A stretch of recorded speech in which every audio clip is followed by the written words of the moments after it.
Hey y'all, welcome and welcome back to another episode of Soulevision, the safe channel to your soul. Now, before we start, I'm going to apologize for last week's. Don't have an excuse.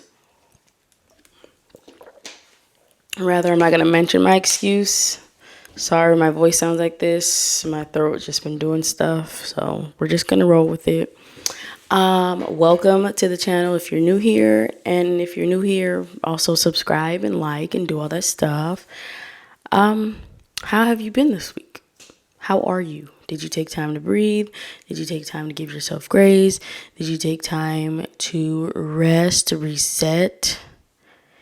Did you? I'm doing well, just very busy. Like, I almost didn't film this because busy.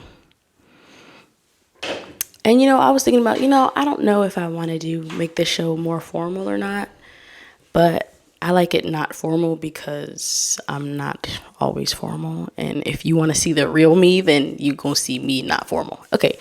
Anywho, we're going to get into our affirmations. Again, if you're new here, I do affirmations at the beginning of each and every episode. And it's just to set the tone for the episode, the podcast.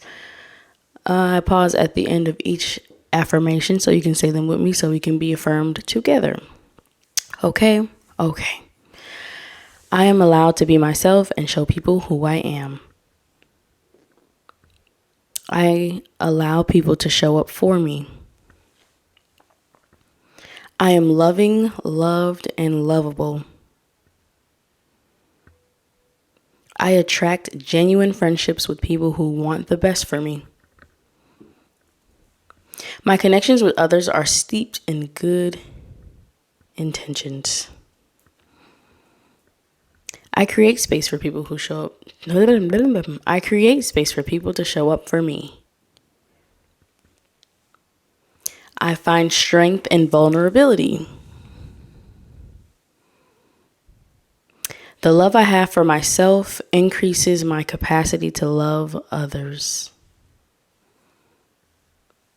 I am always headed in the right direction. By shining my light, I help others shine theirs. Snaps for those affirmations. Those are really, really, really good. Let me know what affirmation stuck with you. I feel like the last one stuck with me because that's like what I'm doing here. By shining my light, I help others shine theirs. We're all about shining lights. And I just realized one of these lights are on and it shouldn't be. So one sec. There we go. It's very, very hot upstairs, which is where I film. And let's hope I don't burn up during this episode because I don't want to burn up. Okay. Make sure all this stuff isn't showing. My husband's birthday's next week, so I'm birthday shopping, birthday planning, all that stuff. My daughter just had a birthday, so it's just like so much in March. Anywho, on the topic of there being so much in March, this week's episode is about motherhood because motherhood is so much, and motherhood is being a lot for me right now. And I mean, honestly, as the primary parent, it's always a lot, so I don't know which way this episode is going to swing or this topic, honestly, because I've been thinking about this, but I just don't know how I want to swing it, okay?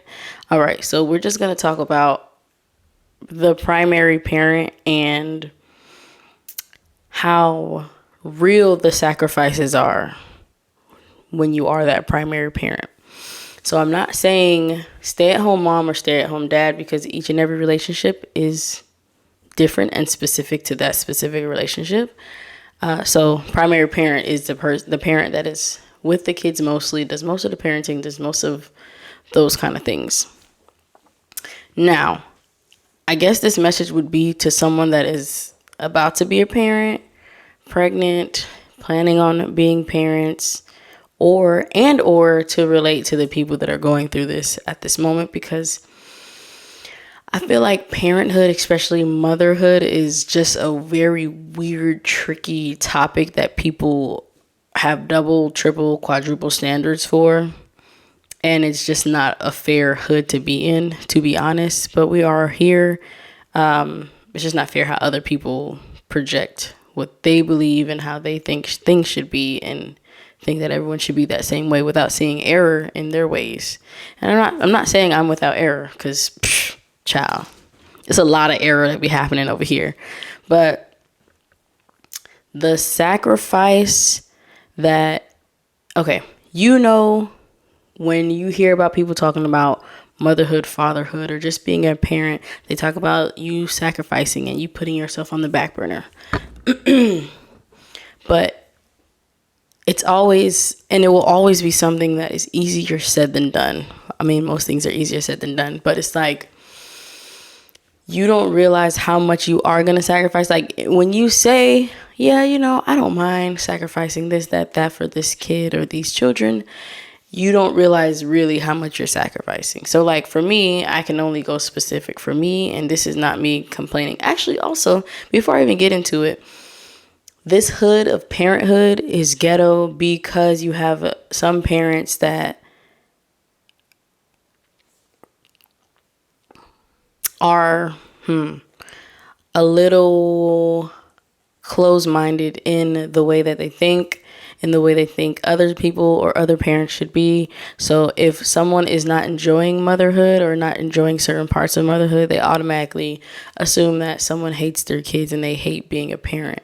It's not true. They can both happen at the same exact time. Not hating your kid, but not enjoying a part of parenthood and also still loving your kid regardless of what they do, how they act, and who they are. So what I say in this video is not me complaining. It's not me expressing a deep feeling or non-desire I have to be a parent, but it is being real about parenthood, because you can't lie and say everything's pleasant. I won't lie and say everything's pleasant. Okay. So back to what I was saying with sacrifices. Before I had kids, honestly, before I had kids, I wasn't even thinking about the sacrifice. So maybe this video is someone who was like me. I was like, oh, okay, having a kid would be cool. Like, I wasn't really thinking too much into it. I just knew that I wanted to have them at a certain time. I wanted to plan it. There was no surprises about any of them. So yeah, I wasn't thinking about really the sacrifice, but I've always heard my mom, my grandma, whoever talk about that sacrifice. But for me personally, the sacrifice from my lineage and how my family was honestly, I thought it was just, okay, backstory. My grandma, my side of the family, oh my gosh, both of my parents are from Jamaica, right? I don't really know my biological dad's side of the family, but as far as my mother's side, her grandma and my mother and my grandma were both born in Jamaica. So for me, I thought the biggest struggle was them trying to get to America. I think that's what I equated the struggle to, but I didn't factor in like the struggle my grandma had to take to get her here and then get my mom here and all that stuff. And you have to leave your kids here because you got to do this, or you have to sacrifice your time spent with them to do this thing. I never, ever thought of any of that. I was just like, oh, that makes sense. You sacrifice a lot to get here to America because the American dream or whatever. But I didn't factor in the very small, minute, I wouldn't even say small. I didn't zoom into or even ask questions, because honestly, I wasn't at the age to even, I wasn't at that age where I was diving deep into people's lives and things like that until now. And that's when I got those kind of answers. And it's just like, oh, wow. Parenthood is really a sacrifice. But for me, it's like I'm the primary parent. And that also means I give up any thought of a steady, regular career. Now, a career is possible. Owning a business is possible because I've done that. But the typical 9 to 5 is a sacrifice for me. Now, it would be great to have a 2-parent. I mean, it would be great and is great to have a 2-parent household, but I have to sacrifice in this case, my sleep to be able to do that because I am the primary parent. If that makes sense, I got to wake up at 3 to go to work because I am the primary parent. Now, it's cool that I can do that, give up some of my sleep so that I won't give up time with the children and the family. But at the same time, we can't ignore the fact that it's going to suck having to go to sleep early and wake up early. For me, it's like, it's not fair that, I wouldn't even say it's not fair, but it's just, I can't live the life that the non-primary parent has. And if you don't have these discussions with your partner, then that can lead to resentment. But if we're realistic and everyone's real about, their roles in the house and how things are conducted on a day-to-day basis, it could be different. It could be open. Because regardless, no matter if you wait till you're 30 or 40 or you have your kids at 20, 25, the primary parent is going to have those limitations because they have children. Now, this does not go for everyone because me specifically, my kids homeschool and they're at the house all the time. I don't trust babysitters. I don't trust preschool. And at this point, I don't trust public school. So I might be like very extreme, and I understand that, my limitations are my limitations. And when I say limitations, I'm not seeing kids as a liability. But if we're being real, they limit me in the things that I can do. And that's the honest truth. Like if I wanted to say have a typical 9 to 5, which thank the Lord I don't have to, like, because those two things could still exist. It's like the one, like, if I could, I would, but when you can't, it's like, oh, I see that as a limitation. But at the same time, I don't want to have to work a 9 to 5. But where was I going? Oh yeah, with the type of parent that I am, even if I was able to get the 9 to 5, I don't think the possibility of my kid being in someone else's hands, and seeing, one, the things that happen nationwide, and two, the things that have already happened. And I've seen that, thank God it wasn't drastic, but it's something. I think me sacrificing is better than any possibility that could happen over there, if that makes sense. But still, a liability for me. For me, it's like, what's the word? It's not really unfair, but it is kind of unfair because primary parent doesn't have to think about that. Primary parent does what they do. Just like how they say, this is a man's world. When a woman has a baby, a lot changes. Back to what I was saying, you wait till you're 40 or 50. If you have a career, it does not matter that you decided to build in the beginning. Yeah, you might be making a little bit more though, so that might be a thing. But you're still going to have to deal with the same limitations that everyone else has to deal with if you're the primary parent. If you're not the primary parent, then this ain't for you and you need to get off this video. But I think that in the parenthood community, to say that, if you say that you are not,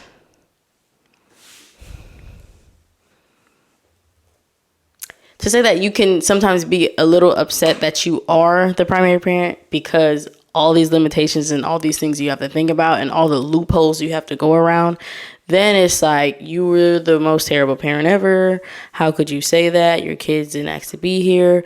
Why are you complaining? You lay down and had a baby. Like, I can't be honest about things that I experience on the day-to-day. Like, I think that everything, if we all believe in balance, there's good and bad to everything. Now, the bad doesn't outweigh the good. And I don't see the bad as something that, I would ever treat my kids differently for, or any of those kind of things that people on the internet be saying. I feel like people on the internet really do be they just be trolling. But at the same time, I do know there's some stickler parents out there that pretend every day that being a parent is sunshine and freaking rainbows when it's not. Like, being a parent is hard. You have to think about so much. You got to make sure you're not affecting them in a way that, you know, would make them have to go to therapy later. You got to make sure that you're teaching them core values. You have to make sure that they listen to what you say. But you can't be too strict and you can't be too lenient. It's just a lot of thinking, overthinking, making sure that you're doing what you're doing, making sure that they're staying alive, making sure it's just too much. And there's no way that I can have a smile through all of that. But even, for instance, certain things that me as a person that I would like to do, still there are limitations to that, because I know for me, regardless, see, this is a thing where I can be in my own way, and another thing where I know that I will be in my own way for this, but it's for the reason of the betterment of these children. My kids come first. Family comes first. I know that and I live by that, but it does suck when I want to do something else, but family does come first. Now, I do love being there for family. Don't get it mistaken. But when, what was I going to say? When I have something that I'm looking forward to or make a plan for and it can't happen, it's natural to not feel good or be happy. Like, if anything falls through, it's okay to not be happy. But in this fairy tale motherhood, parenthood, you're supposed to take it and keep rolling.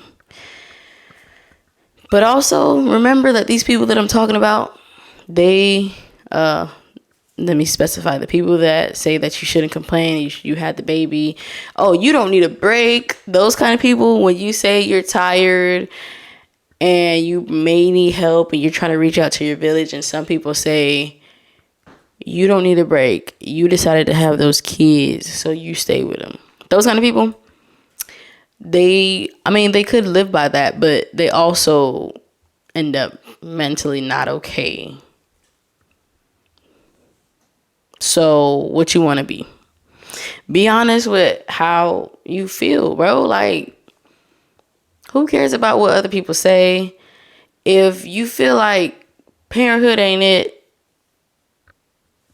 that's all right. But also make sure you stay and continue to be a parent, because it does get hard. And I'm only 7 years in, 7.5 years in. That's crazy. But, bro, you in charge of little humans all day. And if you have more than one, let me go ahead and get off this video before I get mad. But the sacrifices are real. And I can imagine someone, let's see if I could step into somebody's shoes. Maybe someone that is a single mom and, you know, they're trying to date again or whatever. I can see it being like, of course, and the first thing is, you know, your kid, and you want to make sure that they're safe. You want to make sure that they're not meeting any random strangers. You want to make sure they're not around too many strangers. You want to make sure that they stay, you know, in their bubble and they don't notice stuff that's going on. But at the same time, it's like, okay, you want to start dating, but you got a little bit of a limitation, and it's all right to feel a way about it. It's okay to feel a way. It's okay to feel a way. I'm not a therapist, but I'm sure therapists would say the same thing. And I think therapists would also understand that two things can be.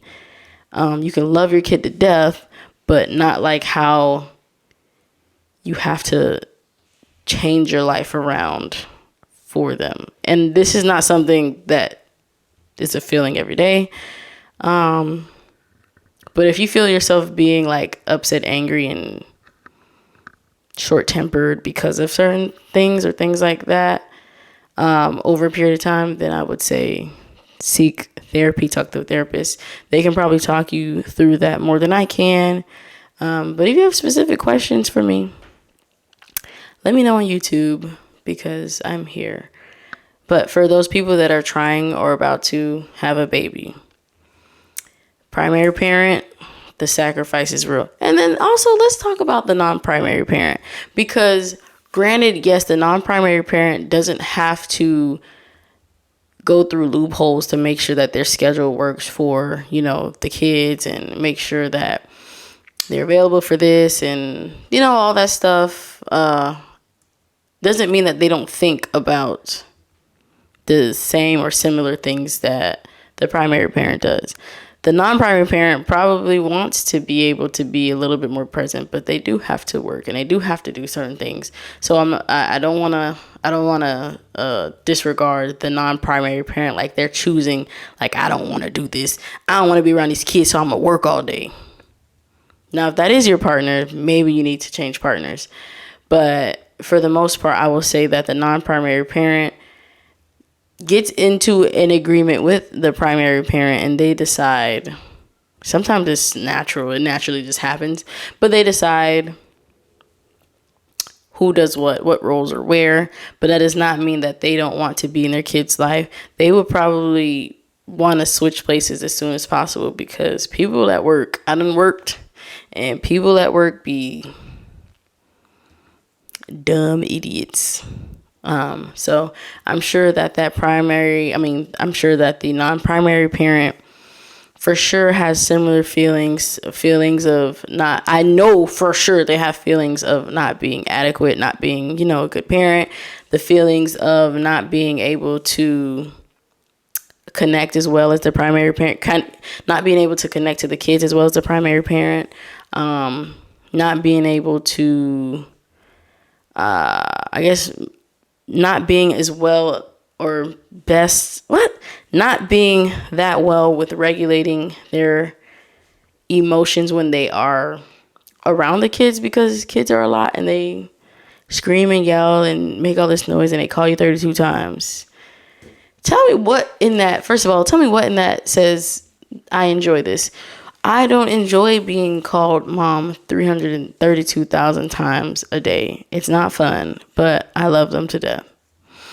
There's a lot of things that overwhelm me. And going back to the primary parent, there's a lot of things that, overwhelm the primary parent, and kids don't know what they're doing. They don't know that they're being needy, so you have to be understanding on that. And it's just a lot of mental sacrifices, a lot of physical sacrifices, a lot of relationship sacrifices that the primary parent has. And if you are dealing with it and you feel like, I can't do this, I'm gonna say to you, you can.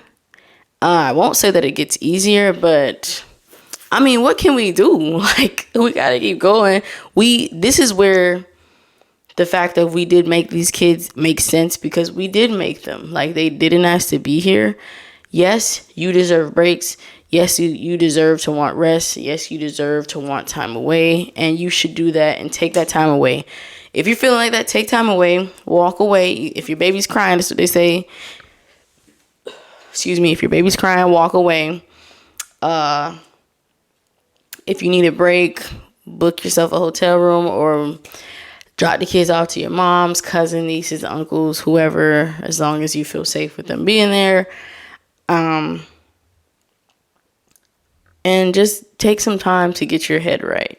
And then when you come back, you'll be a little rested. You'll be in a little bit of a better headspace, and you'll be able to tackle on this thing called parenthood. But I think that one thing that you also need to know that might help you is that we all are going through that. We all are going through the struggles. Granted, each kid is different, but we all have growing pains every single day, day in, day out. It is what it is. But don't ignore your negative emotions. It's cool. But also don't tell your kids about them too. That's where I'll draw the line. That's where I'll start judging. If you tell your kids, you make me stressed out, or you stress me out, or things of that nature, that's where we draw the line. They don't need to know that. They don't know that. They're not purposely trying to do that to you. Granted, some kids be doing certain things on purpose. You gotta use not discretion, discernment with that kind of stuff. But that's where I draw the line. Don't be telling them that they make you feel a certain way or putting your emotions on them, because that makes them want to please you at all times. And we don't want to raise people pleasers, do we? No, we don't. But no one really talks about the sacrifice. So I just talked about the sacrifice for like 20 minutes. It's a lot of sacrifice. Not being able to do what you want to do is not fun. But also, motherhood is great. Parenthood is great.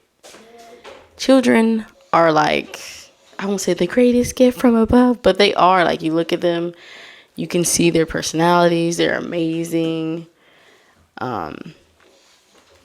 They do things like walk in and fall during your podcast. Are you okay? Yes. They ask for snacks all day. Okay, go put on your socks and shoes. Yes.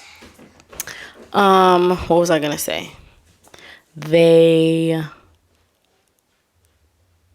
Oh yeah, there are a lot of positives, and just know that the work and the pain that you're feeling, or sadness that you feel,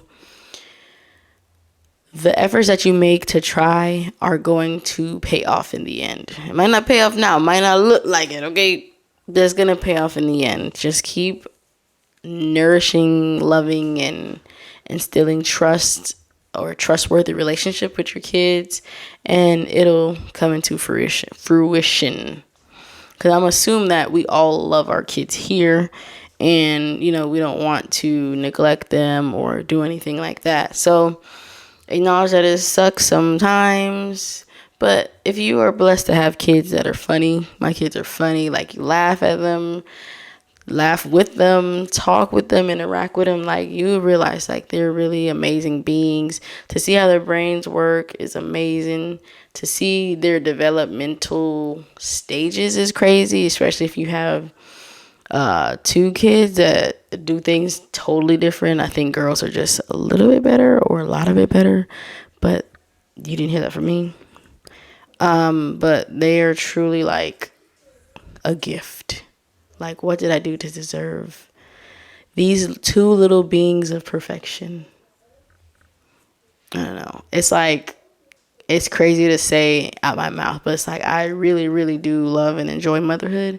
But then the reason of this episode is to be like real. Like, sometimes it's ghetto. Sometimes I just be like, I just want to sit down and not do nothing at all for you guys. But I don't know. I hope what I'm saying makes sense in this whole entire video. Kids are just, I don't know. However you describe the feeling of your heart smiling, that's what kids are. And I'm sticking to it. Okay? I ain't having no more. Nah, I'm not having no more. But I can enjoy these two and see them grow. I think 2 is enough for me because, like I said, it's hard. I guess you can equate this to being the same as or similar to romantic relationships. Like, it's going to take some work, it's going to take some thought, it's going to take some trust, communication, but you also have to remember that kids are not at the same developmental stage as us or you. So I think that's where most of the challenge comes from, because they don't know what they're doing. So, like, you're actually molding this person into, the person that they will be. Granted, they all have their base characteristics that they'll have, but it's like, never mind. I can't compare to that. It's like no other experience. I can't. Wow. Let's see if I can try, though. It's a unique relationship because if you're a mother, if you're a father too, they came from you. and they look like you, and they have certain characteristics that you have or your partner might have. But they also are learning the world around them as you are also learning more about this world around you, because it's ever changing, and you're figuring out ways to, make them better than you. Not in a forceful way, but make them a better version. No, I can't say that. You're not trying to make them like you, but you're trying to give them the blueprint to what you think will make them great. And with that, and you zoom in, there's a lot of things in the day-to-day, minute-to-minute interactions, and in the minute-to-minute interactions that, you have with your kids that mold and shape them. When you realize that they notice and pick up on every single thing, that's when it becomes harder, because it's like, oh, I'm the example. I have to be an adult now. Oh, I can't be upset and angry. I can't lash out because it's just not fair. They don't understand that. You have to be cognizant of what you're showing them love is, what to accept, how they should allow people to talk to them, all those kind of things. Like, you're trying to show compassion and instill all that stuff in them. It's just like, it sounds so great, but it's so hard to do when you are an adult and you're dealing with someone whose brain has not developed yet. I hope that made sense, and I feel like I'm running out of time.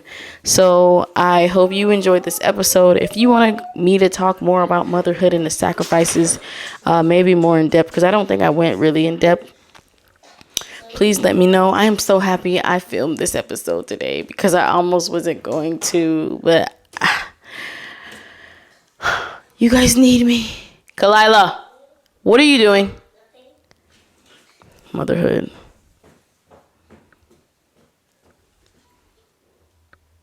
Give me the thing. Did you put toilet water in there? Okay. Can you put it back, please? Put the top back on. Motherhood. You got a mother? Yes, I got a mother, and I'm a mother. But I do also want to say, like, motherhood, we'll go into it another time, because I got, like, 7 minutes. But I will say, there is another part of being a primary parent that is hard, and it has something to do with the kids, but not to do with the kids. But it's like, since you are in this world of considering everyone else and everyone's schedule, because you're the most flexible, it does come to certain points, not all the time, but certain points and during certain times of day, or if there's a certain thing that you have to do that, can't be tailored around anybody, where you don't feel considered. You don't feel considered because everyone is so into what they're doing. Obviously, kids aren't supposed to consider you.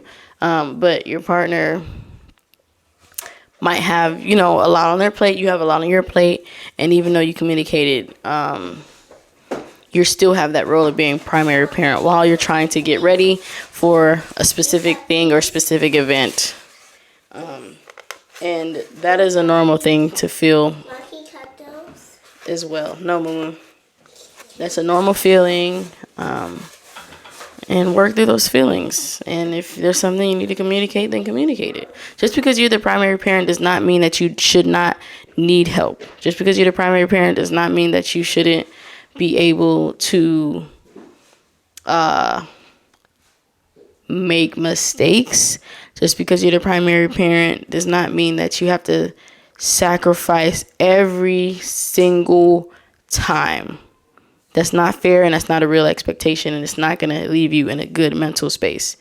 Just because you're the primary parent does not mean you got to be cleaning all the time or cleaning everything. Does not mean you got to do everybody's laundry. Does not mean you got to be busy all the time. Does not mean you got to fill your day up and make sure that you're doing everything for everybody so nobody else has to do anything, because you feel like since you're at home and you're the one with the kids that you have the most time in the world. But you don't have that time. You really don't.